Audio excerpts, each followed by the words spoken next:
Hi, my name is Allison Riley, and today I'm going to be doing a review over the Pro Circuit water pump cover and impeller for the 2012 CRF 250 Honda dirt bike motor. We installed this water pump cover and impeller in hopes of faster flowing coolant and keeping our motor cool, being this motor is a mod quad and is pulling the extra weight. I'll start off by saying this kit is very easy to install using your existing O-ring, style, and gasket and hardware.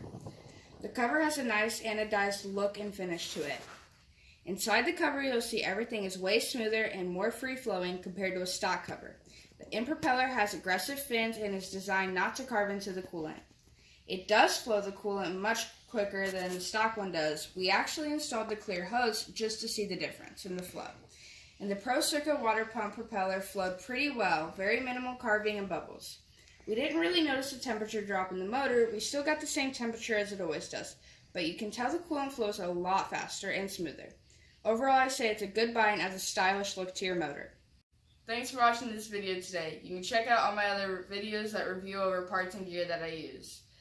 You can follow me on Instagram at a.riley152. Thank you for all the support and see you guys next time.